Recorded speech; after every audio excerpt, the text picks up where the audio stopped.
Hey there, audience. Sorry about that. There's definitely a malfunction in the connection. So I think we're back and we're gonna resume. I'm gonna rewind a little bit because I'm not exactly sure where we lost coverage, but we were talking about giving a sense of normalcy with constant change, and I had spoken about um, moving away from this temporary mindset of things are going to get back to the way they were before soon, and adjusting and accepting that things are going to be very different for a while longer, and making that mental adjustment will allow us to move forward in a more healthy way.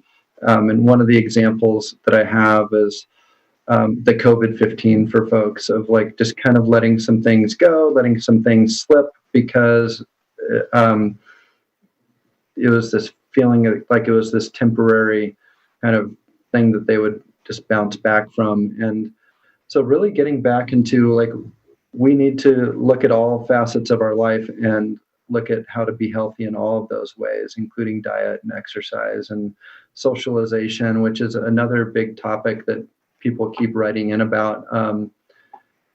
And one of the parents that messaged in on Facebook says one of my children is really active in sports and gets social interaction that way, but my older child isn't that much into sports, and as a teenager, how can I support her for interactions with her friends since it's not based on sports?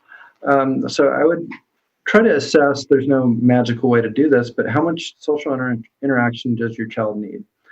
Some kids are super extroverted and they need a lot of interaction for that kind of for their own well-being. Others need less, and so really looking at how much do they need, and then how do we pursue getting them that amount, or aiming for that amount, and then again being very intentional about setting up times to message with family and friends, finding creative ways to social distance if you're very careful around those things, finding ways to be safe and social distance and be social. There's plenty of ways to do that. There's hiking, there's lots of outdoor things that you can do with social distancing precautions in place to facilitate those things. So that's how I would address that. And another question that I'll let Lindsay field, because she has a better pulse on this in our community, is, since COVID, have you started seeing an uptick in depression and anxiety in children and teens? And although we already discussed, Lindsay, you already discussed like what are the signs and what you should do about anxiety and depression at different developmental levels in our kids. Are you seeing this in our community? What are you seeing in your practice at Mosaic?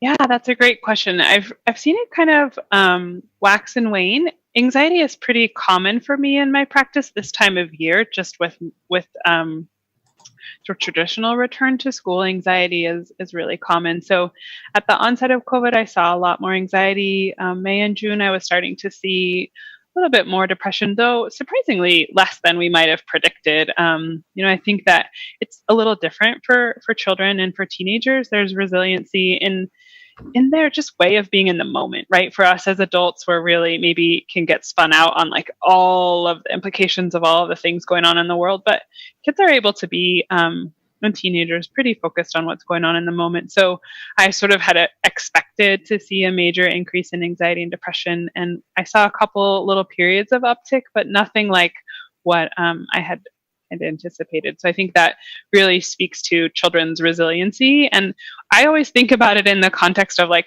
percentage of one's life that has been this way, right? So for children, especially, like I have a 3-year-old. Okay, well, a huge part of her life has been we wear masks, and especially of her remembering life. And so she's just really rolling with it and able to be flexible. And I know there's variations for kids. Whereas I'm in my late 30s, and this is like a small portion of my life, and it feels a little bit more inconvenient to me because I have a lot more time where I've been able to to live like a little more freely. So I have seen, like I said, some periods of increased anxiety and depression, but nothing like what I really expected to see. Yeah, thank you. Yeah, there's this question that came in kind of fits in with this area that we're talking about. We have tried to do some small gatherings with our kids to give our child the chance to socialize, which is really good in the moment. But afterwards, our child seems anxious and concerned about possible exposure. Mm. How do we balance wanting her to have social interactions with her underlying fears? I have some thoughts there, but Lindsay, does anything come to mind when you hear that question? Yeah, I feel honestly like what a thoughtful kiddo, right? Like I want to do this, I want to interact, and also feeling worried about this possible exposure. And so what I would focus on is like, yeah, that's valid. Okay. And we washed hands, we wore masks, we did all of these things in order to try our very best to keep ourselves safe. So as Dan has talked about, naming those things, right? We made intentional choices to hang out with these people who we believe have been kind of following similar guidelines as us, and then acknowledging what we have within our control. What else would you add, Dan? Yeah, I completely agree. I would also find ways to review what they have done and then what the precautions that they used and then the results. Like Yeah. if 14 days have passed since they've done something, that's a good way to say, we did this, we chose to do this, we took the necessary precautions, we did it looking back, and it was safe to do that. Yeah.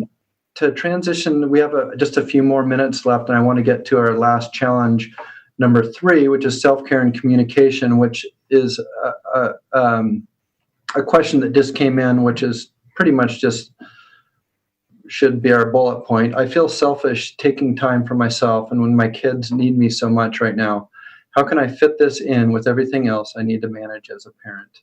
Mm. Well, do you want to go, Lindsay? I have some stuff to say Sure. here. Yeah. I mean, I think a critical element of this is like your kids need you to show up in the best version of yourself that you can be. And if that means you need to take a little bit of extra time, that's okay. We all have a different expectation or even really need about how we take time for ourselves. And so I think being like kind, I picture like kind of putting your hand on your chest and being like, this is a hard time and I need to do what I can to take care of myself so that I can be present for my children, right? And so to me, that self-care actually has to come before we can do any care for others. Otherwise, we run the risk of just like very suddenly being unable to attend to their needs. And so I think we have to build it in these small windows, and being able to honor that we're human and we also have needs. And I love that it models that for our kids, that it's okay to say, I need a little bit of a break, even if that's sitting in the bathroom for 10 minutes to cry about your overwhelm. That's an okay break to take.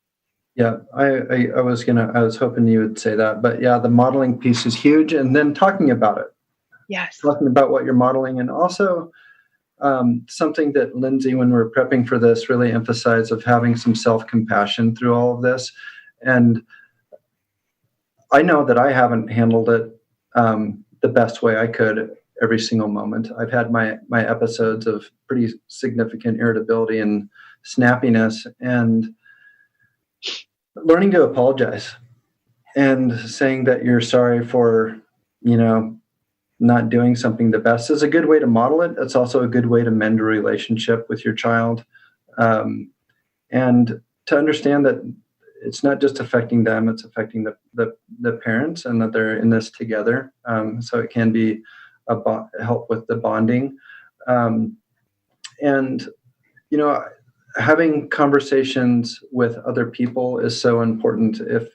If you are having a conversation with a significant other, a spouse, um, designating some time to talk about it and planning can be super helpful. It's really easy to procrastinate and not do certain things. And so for a lot of times, there's all sorts of spouses and significant others, but a lot of times husbands kind of don't want to talk.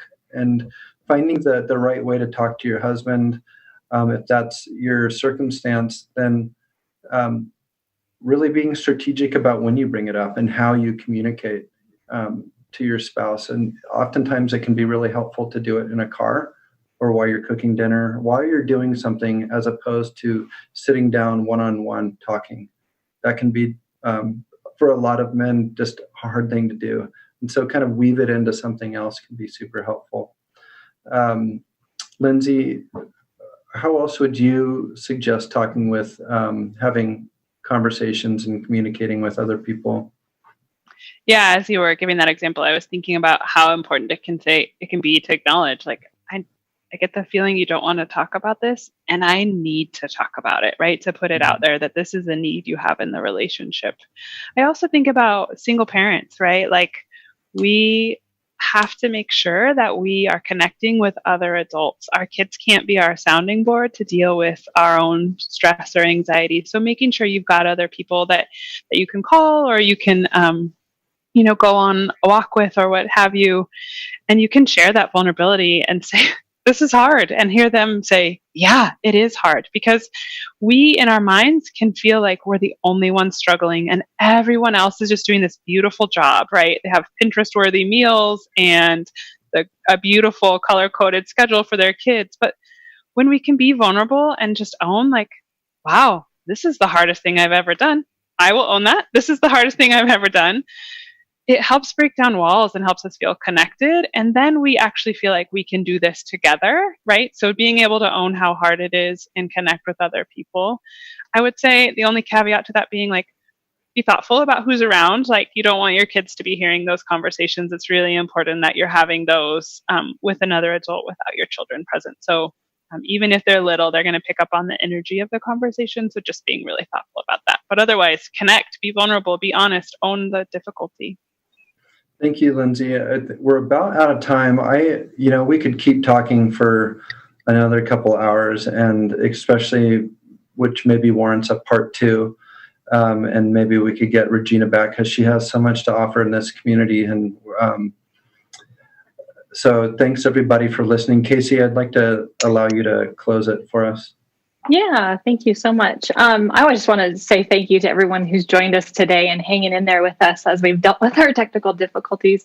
Copa's internet went down. We lost Regina, and then we lost our feed here. So I don't know what's going on in the technical world, but this is where we are now. So as Daniel said, we are very excited about a potential second session that we will be holding later on in the month, just after, our kids have started back to school and the rubber hits the road, and we're actually dealing with a lot of the stuff that we're kind of anticipating or planning for in the future. We can kind of touch base again. So we're looking forward to that. We'll put all the information out on our Facebook page. So keep an eye out for that, like our page, and follow us to get more information. But thank you to all of our panelists today, and thank you to everyone who joined us. We appreciate it, and we hope you have a good day.